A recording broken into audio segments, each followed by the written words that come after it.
Now I'm very sure that one of the most hyped Digimon and support to come in from EX2 is Gallantmon. Well, that is exactly what we'll be covering for today's video.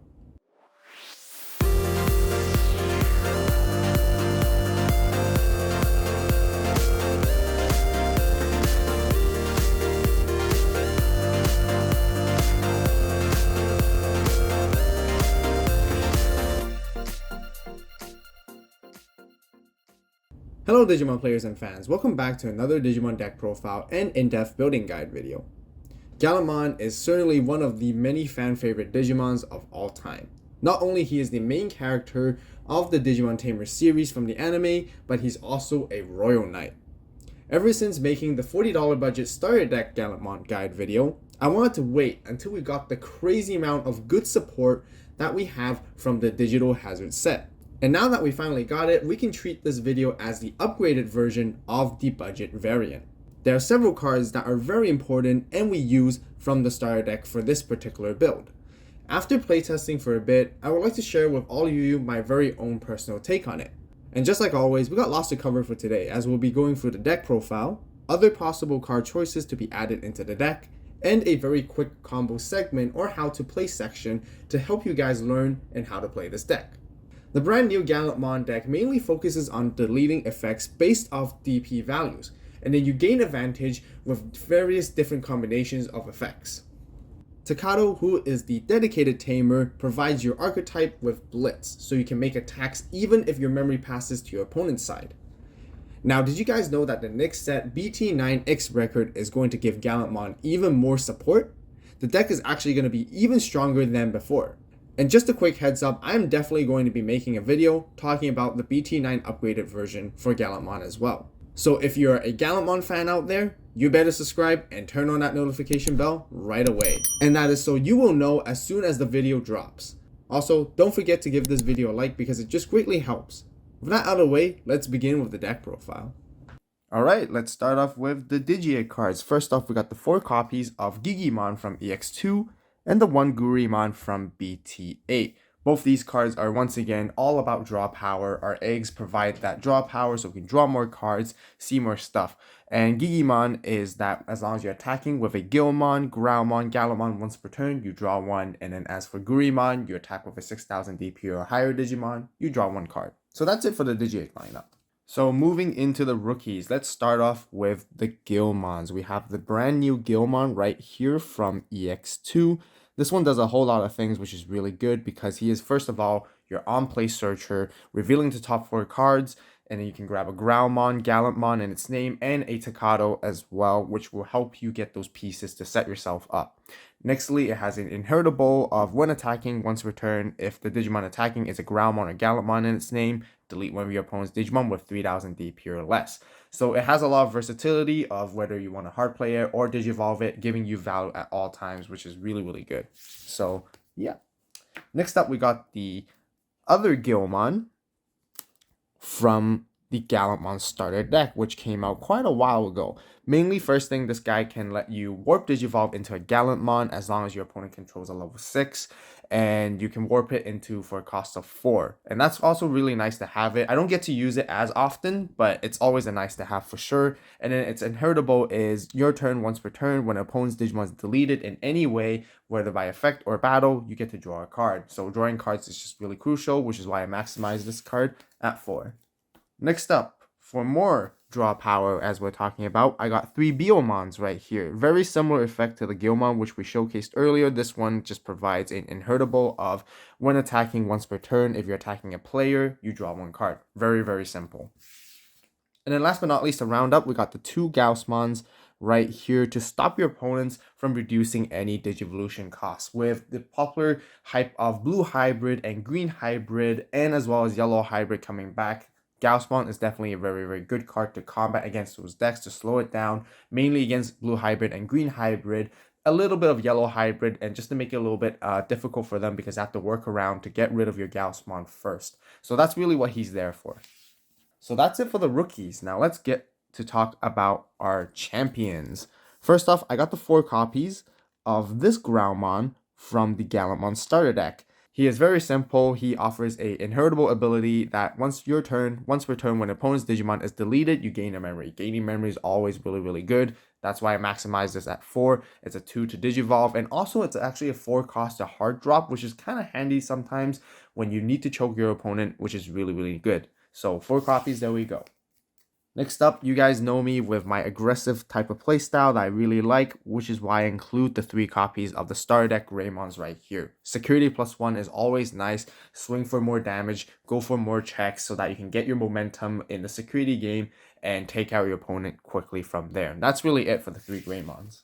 Next up, I have 2 Monochromons right here. Now, I mainly play this card because of its cheap 1 Digivolve cost, but not only that, it's always nice to have a 5k blocker on the board just to stop some early game chips that your opponent might try to do with their rookies, to slow down the pace of the game a little bit, and that's just my personal preference, and it just helps out quite a bit when I was playtesting.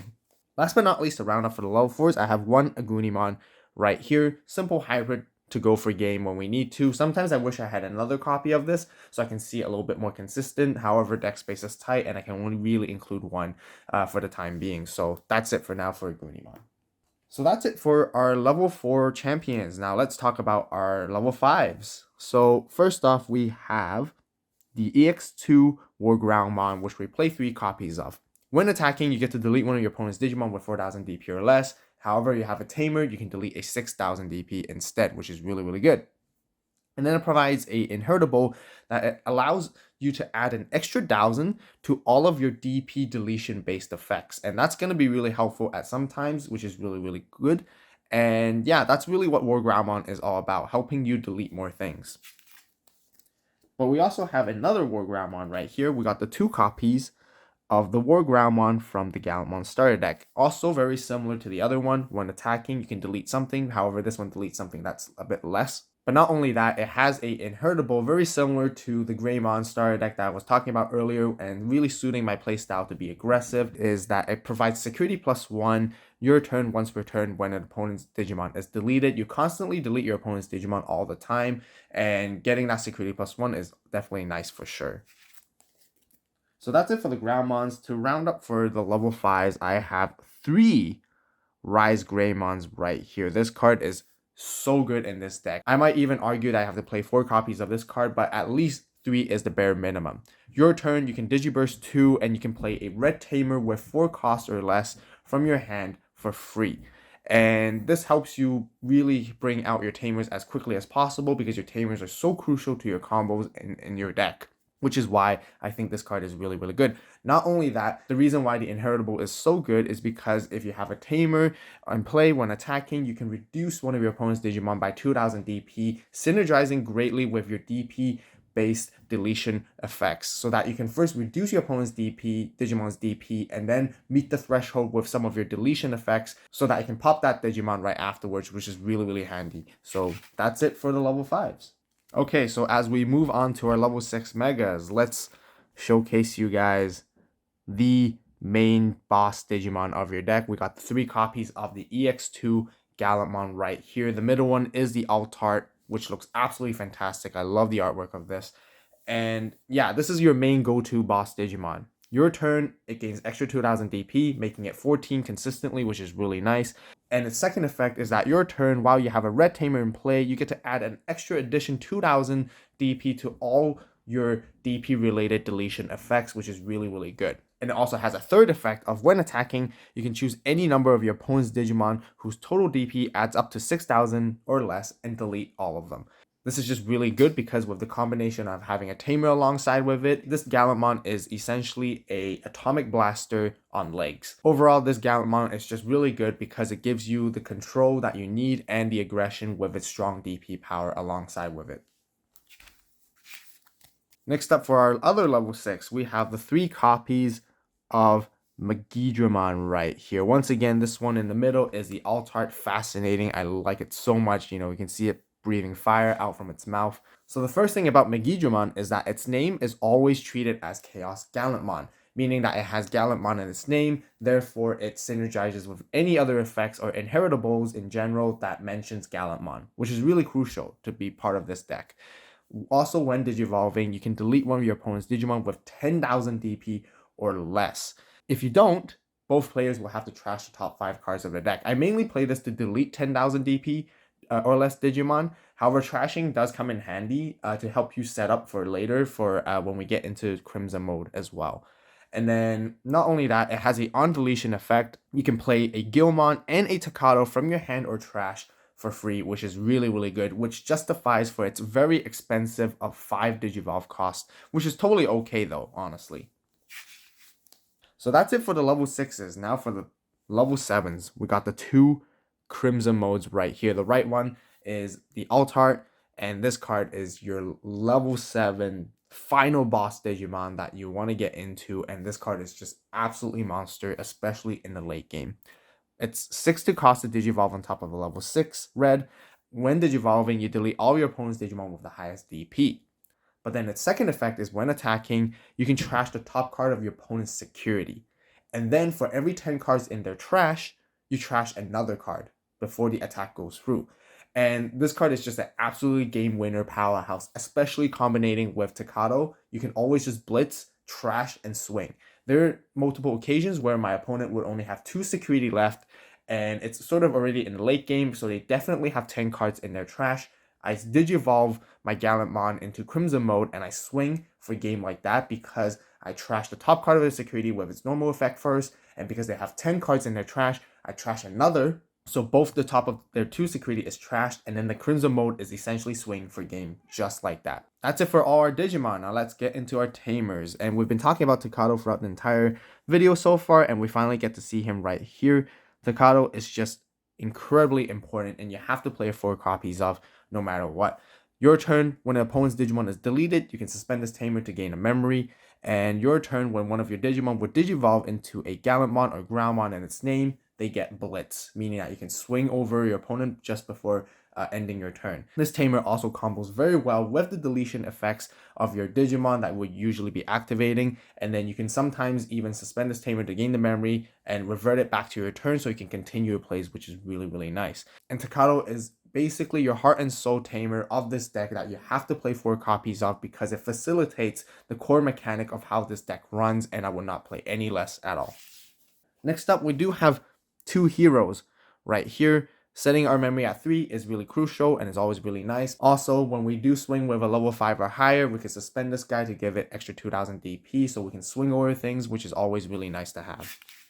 So that's it for the Tamers, and let's talk about the options. I have the 3 copies of Red Memory Boost right here. Mainly, again, just to do searching, giving us extra memory for delay to make more combos and plays is just what I really like. And there's really nothing much else I could talk about how good these cards are.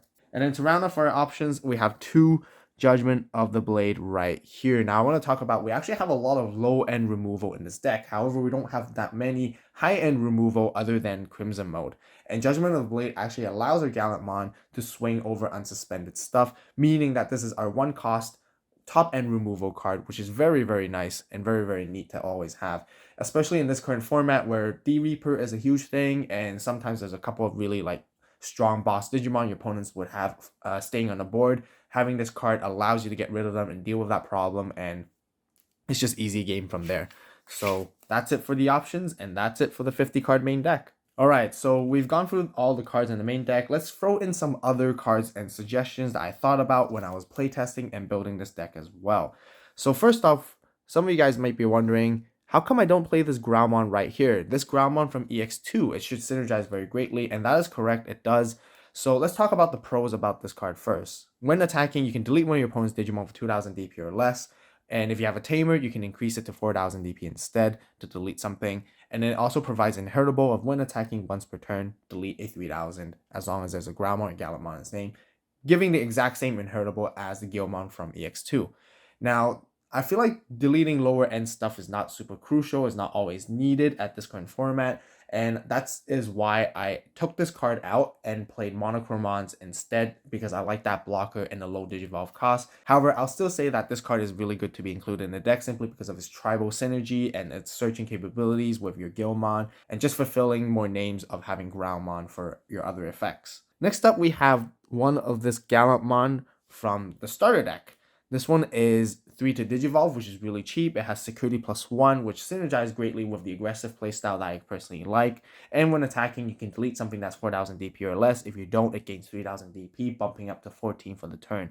This is actually a pretty decent card. However, over playtesting, I initially did play 2 copies of this and juggled my level 6 ratios a little bit. However, after playtesting, I felt like I want to be a bit more consistent with my playstyle and focusing more of my resources on my EX2 Gallantmon and Megidramon, so I decided to take this out, but still it's a pretty decent card to add.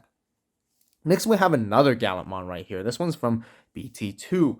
This one costs 4 to Digivolve, but when Digivolving, if you have a red Tamer in play, you can delete one of your opponent's Digimon with 6000 DP or less. And then when attacking, you can trash the top card of your opponent's security for every 10 cards in their trash. This is basically like a mini version of Crimson mode, and I have seen some builds that focus on this card instead, so they will have 3 copies of this. However, I personally don't think that works out for me too well, because it really means that you're playing more into the mid game and late game, and you do need some early game aggression, which this card doesn't provide. However, in the late game, it will be extremely strong like a monster, and Crimson mode already does what we need it to do, so then we don't need this extra card there. However, if you guys really want to play, I think a one-of tech is pretty nice as well. Next, we have one Blitz Ophanimon right here. Sometimes I just wish I had this card in my hand because I can just easily then go for game because I can unsuspend and blitz and swing. So I'm just throwing it out there that if you guys want this instead, you can definitely add it in as well. Next up, we can talk about several options we can consider. First one is blue card right here. While you have a Tamer, you can use this card without meeting color requirements, which is really good. First off, you reveal the top 5 cards of your deck, and then you can Digivolve one of your Digimon into a non-white Digimon card among them without paying its memory cost. And this is really just to use to help you to get into your Crimson mode for a cost of 3, and you can still retain your turn from there to make more plays if you ever need to, which is really good. And I would recommend adding this card as a 1 or 2 of if you do want to game plan into your Crimson mode quicker instead. However, if you didn't Digivolve with this effect, then you can add 1 Digimon card among the 5 cards that were reviewed and then place the remaining to the bottom of the deck. Also, its security effect allows you to play a Tamer from your hand for free, which is really, really good. Now, we got some removal based options we can talk about. We first have like a Gaia Force, Crimson Blaze, and Atomic Blaster right here. I would like to actually say first, I wouldn't really play any of these options in the deck simply because this deck already has a lot of removal. Generally, you can remove wide things, so Atomic Blaster and Crimson Blaze is not really needed. Like I mentioned earlier, your EX2 Gallantmon is essentially Atomic Blaster on legs, as long as you have another Tamer on there. Gaia Force is more of your top end removal, which this deck lacks a little bit, which is why I played Judgment of the Blade instead. And you guys can kind of justify the memory cost for it, because Judgment of the Blade only costs 1 and Gaia Force costs 8. So they can be huge differences, but Gaia Force comes out with security. It's always one of the best things ever to get rid of anything you want in the game. So my suggestion that for you guys who really want to remove big things, Gaia Force would be the one consideration I might have to add in instead. Last but not least, we have 1 Fireball. This can delete one of your opponent's Digimon with 3000 DP or less. If it doesn't, you get to draw 2 cards. People mainly play to draw cards instead for this, and it just gives you a bit more consistency so you can see your combos. So drawing cards is always great. So yeah, that's it for all the cards we want to talk about for the deck profile and the possible of other options you want to include. And let's go and talk about some of our sort of core strategy of how you want to play this deck. First and foremost, there isn't really like a combo for this deck. This deck overall is a very straightforward red deck that you would just play. So let's just talk about the early game and the late game strategy. So first off, you always, of course, hatch your egg, Digivolve, and build towards your level 5. And what you really want to do early in the game is basically set yourself up with as many Takados as possible. And not just having one, but having multiple is really, really good. So you will play more while you can, and then also setting yourself up with some red memory boost to get some extra memory. That's all you really need to be doing.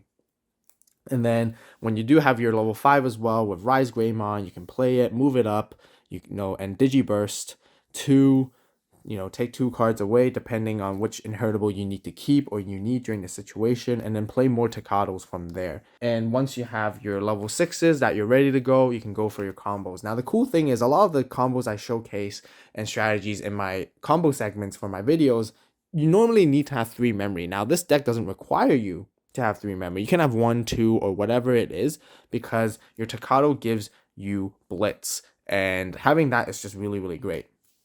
Because when you're ready, you Digivolve into your Gallantmon for 4 costs, and then your Staccato will allow you to blitz, and then you can swing into your opponent's security or Digimon, and you use Gallantmon's effect to delete stuff on the board. You usually want to make sure your opponent has something to delete on the board for value. So then, since your opponent's Digimon are deleted, you can suspend your Staccatos, you gain your 2 memory back, and you basically choke your opponent at 1 from there, which is really, really nice, and it's always nice to have, and that's sort of how you want to play.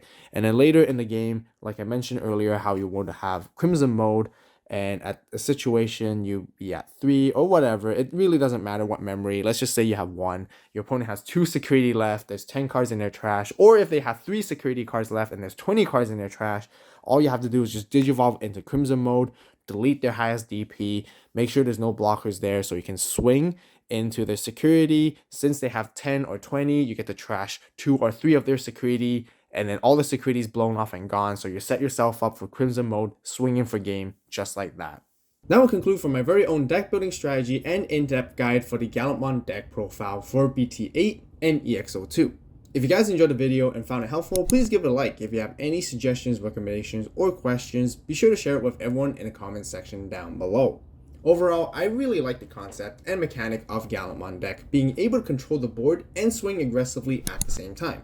It gives a very cool, unusual feeling, and I was really surprised by the consistency of being able to pull off blitz attacks every single turn. But that's not all, because the best feeling is when you're able to pull off the Crimson mode combo just like how I showed you guys earlier. And that totally catches your opponents off guard as you trash their security and then swing in for game by surprise. But not only that, they simply cannot do anything but watch you do it and cry. So I hope you guys learned something today, and go ahead and play your Gallantmon deck and show them how it's done. Just like always, thank you guys so much for watching. You guys have a great day, great night, wherever you are. Stay tuned in the next video, and this is AVAULT signing out.